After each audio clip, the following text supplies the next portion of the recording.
যে কমিটি যেই কোচকে মানে আলটিমেটলি তারা সিলেক্ট করবে, এটা বিএফএফ এটা বা ওইখানে আর বার্গেন করার কোনো আমার মনে হয় না উচিত হবে। আমার মনে হয় না তাবিদ এটা করবে। ইংল্যান্ডের কোচ দেখা যায় যে বাইরের ইংল্যান্ড তো সবচেয়ে মানে ফুটবলের মানে অন্য রকমের একটা উন্মাদনা থাকে সেখানে। তারপরে সবচেয়ে কঠিন লিগ হয় ইংল্যান্ডে।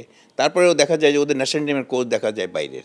ফুটবলের নিজস্ব একটা ল্যাঙ্গুয়েজ আছে, এটা ওইটা খুব বড় বার না, কিন্তু কথা হলো যে এটা হয় কি ওই কে আমাদের এনভায়রনমেন্টে এই অ্যাডজাস্ট করতে পারবে, কে গ্রুপের কমান্ডটা নিতে পারবে, এটা কিন্তু এখন এই প্রোফাইল থেকে বাইর করা ভেরি ডিফিকাল্ট। যদি আমরা মানে মেইন কোচ আমরা নিজেদের দিতে পারি বেস্ট, যদি না পারি আমাদের একজন অ্যাসিস্ট্যান্ট কোচ আমাদের অবভিয়াসলি আমাদের বাংলাদেশে থাকতে হবে। ইউরোপে কোচ আসতে পারে, ওই যে আমাদের কারণ ম্যাক্সিমাম হলো ইউরোপিয়ান, এখন বোধহয় আমেরিকান 2-3 জন আছে। ল্যাটিন কোচ হয় কি ওরা আবার একটু এই বেশি ফ্রেন্ডলি। হ্যাঁ, এটা আমি নাম বলবো না, একজন আমাদের ব্যাচেন কোচ একজন আসছিল তো। স্বাগত জানাচ্ছি স্টার প্লেতে।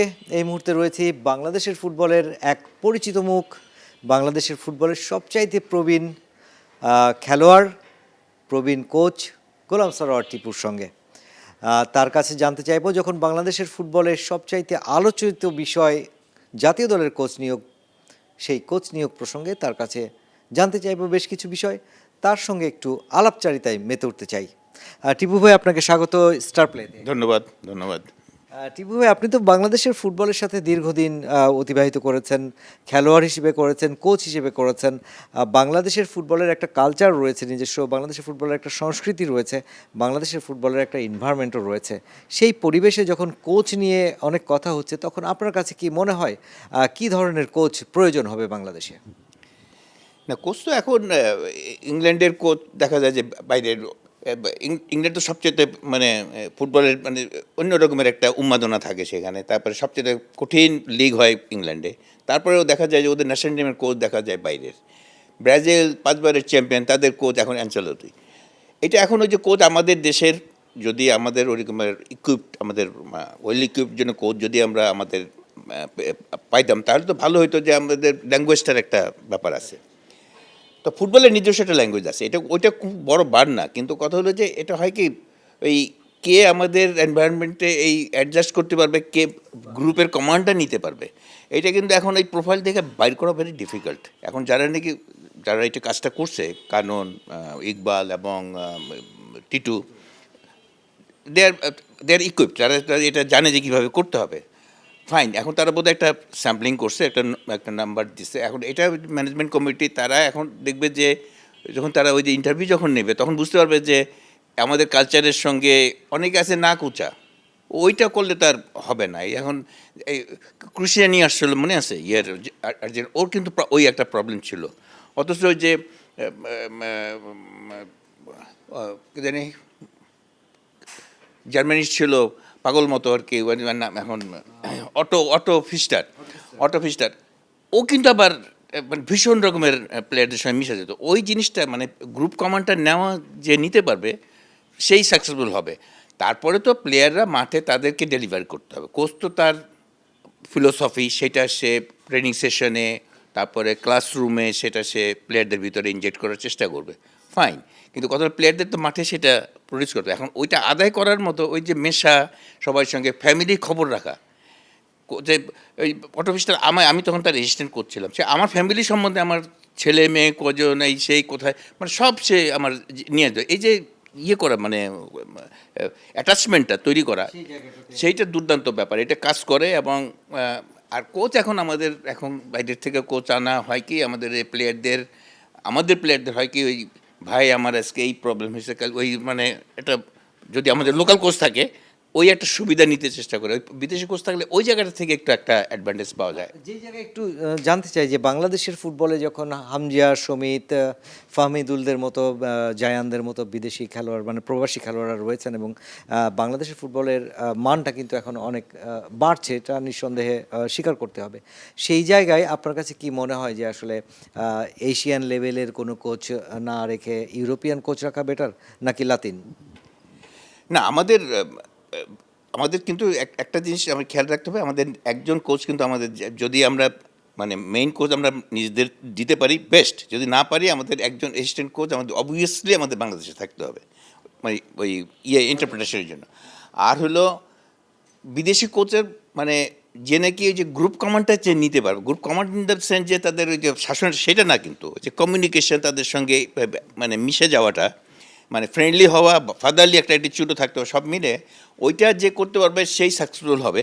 কিন্তু কথা হলো আলটিমেটলি কিন্তু ডেলিভার করবে প্লেয়াররা। এখন তারপরেও এই যে কোচ যে মানে কে ভালো কোচ কে খারাপ, এগুলি হয় কি তার রেজাল্টের উপর ডিপেন্ড করে। এখন আমাদের তো রেজাল্ট কি, আমরা তো চ্যাম্পিয়ন হব না, কিন্তু কথা হলো যে আমরা কতটা আমাদের ভালো পারফর্ম করব। যেমন এই যে আজকে দেখলাম যে আমাদের মেয়ের হকি টিম মানে কোয়ালিফাই করছে, মানে দুর্দান্ত ব্যাপার একটা এদের, মানে এরা কিন্তু নেগলেক্টেড, কিন্তু মেয়েরা তো এমনি ফুটবলেই তারা আসতে চায় না সেই জায়গায় হকি। এই জিনিসগুলি হয় কি এই ইন্সপায়ার করে।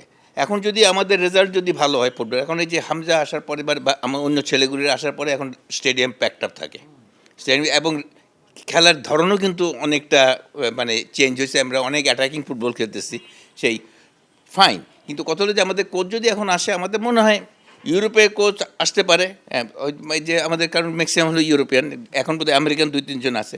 ল্যাটিন কোচ হয় কি ওরা আবার একটু এই বেশি ফ্রেন্ডলি।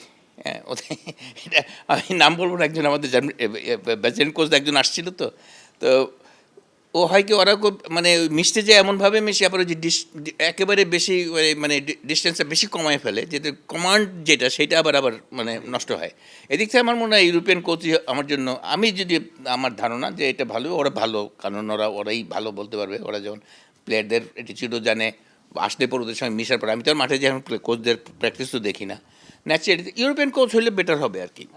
আর একটা বিষয়, যে যেই সমস্ত কোচরা নাকি অ্যাপ্লাই করেছেন, আপনি জানেন নিশ্চয়ই 270 জন কোচ অ্যাপ্লাই করেছেন, এবং তার মধ্যে থেকে এই কমিটি 22 জনকে, প্রথমে 26 জন, পরে 3 জন কমিয়ে 22 জনে নিয়ে এসে, তো এই 22 জনের কোচের যে প্যানেলটা রয়েছে এর মধ্যে ইউরোপিয়ান রয়েছেন, এবং এখানে প্রায়োরিটি দেওয়া হচ্ছে যারা এশিয়ান অঞ্চলে কাজ করেছেন।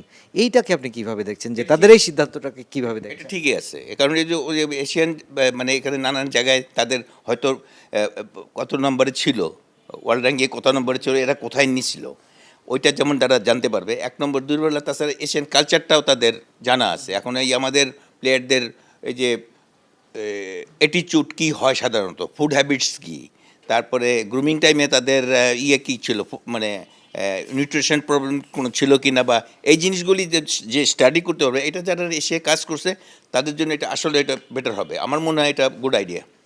সেই জায়গায় যদি আর একটু বলতে চাই আপনাকে আমি, যে 270 জনের অ্যাপ্লিকেশন, এইটাকে আপনি আসলে, আপনি কি অবাক হচ্ছেন বাংলাদেশের ফুটবলের, যেখানে হাভিয়ার Cabrera last coach, foreign coach, তার নিয়োগের সময় মাত্র 5-6 জনকে পাওয়া যাচ্ছিল না, সেই জায়গায় 270 জন?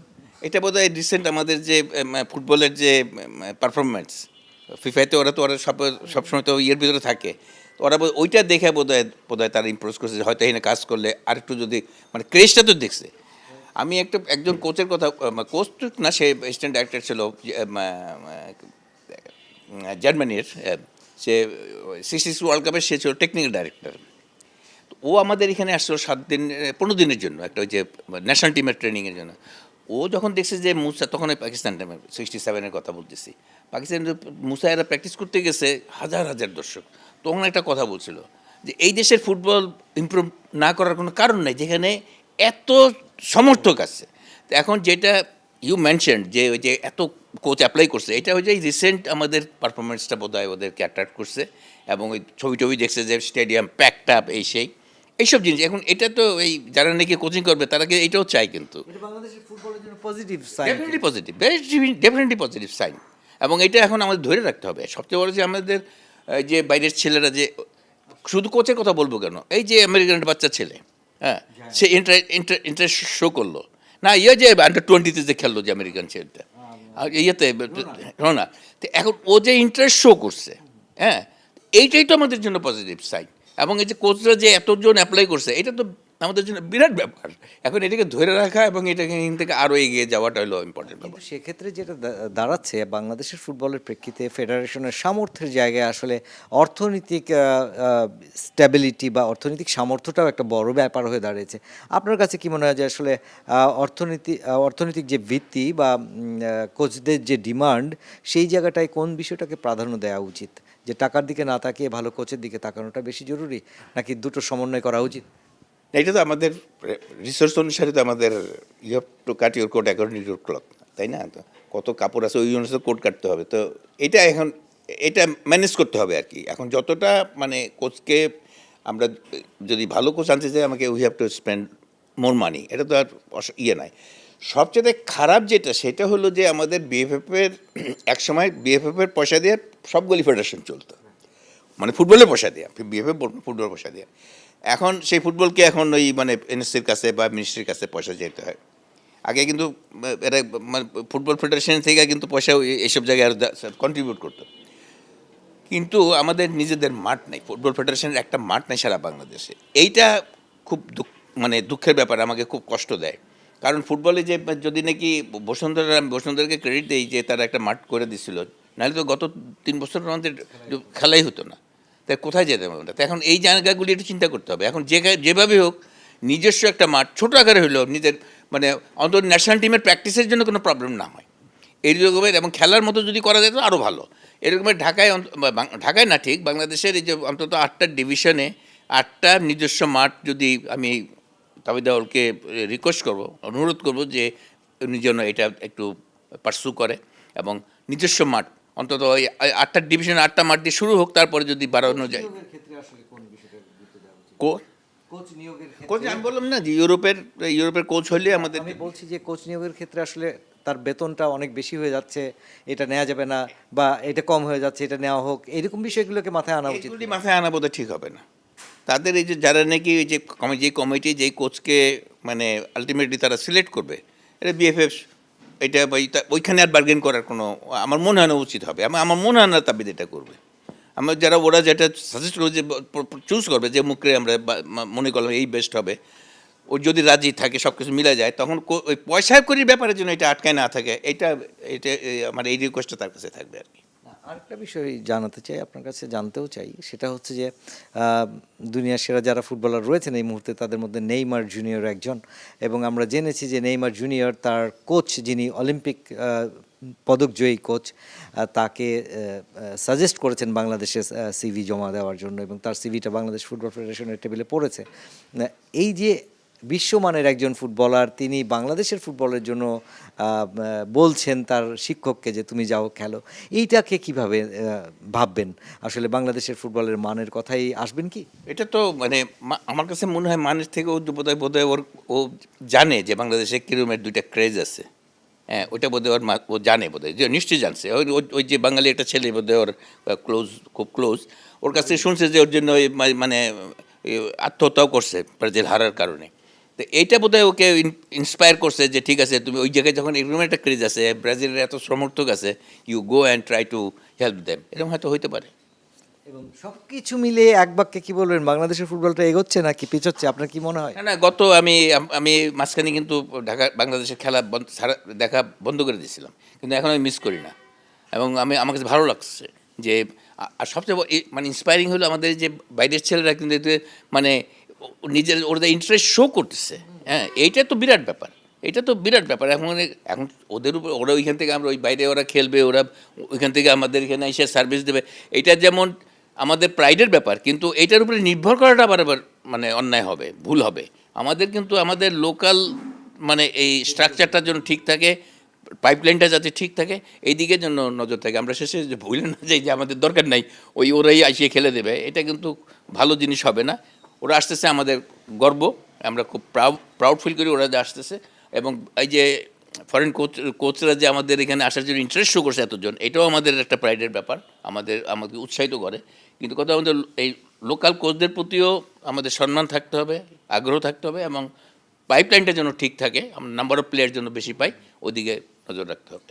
টিউ ভাই, স্টার প্লেকে সময় দেওয়ার জন্য আপনাকে অসংখ্য ধন্যবাদ। আপনি যেমনটি বলছিলেন ঠিক তেমনটি যেন হয়, বাংলাদেশ ফুটবল ফেডারেশন নিঃসন্দেহে সেই দিকগুলোতে জোর দেবেন, যেমন বিদেশি ফুটবলার নিয়ে আসবেন তেমনি বিদেশি কোচ, সেই সাথে স্থানীয় কোচ বা ফুটবলারদের প্রতিও যেন তাদের সুদৃষ্টি থাকে, এবং সেই সাথে অর্থনৈতিক যে সামর্থ্য সেটাকে মাথায় রেখে ফুটবলের বিকাশে বাংলাদেশের ফুটবলের জন্য আরও কিছু মাঠ, জাতীয় দলের জন্য কিছু মাঠ যেন প্রস্তুত করেন, সেই দাবিটা কিন্তু এই প্রবীণ ফুটবলারের এবং এই প্রবীণ কোচেরও। এবং সেই জায়গায় বাংলাদেশ ফুটবল ফেডারেশন নিশ্চয়ই দায়িত্ব নিয়ে তা পালন করবে এবং সেই পরিবেশ বাংলাদেশের ফুটবলারদের জন্য তৈরি করে দেবে। Mushfiqur Rahman, star news, Dhaka.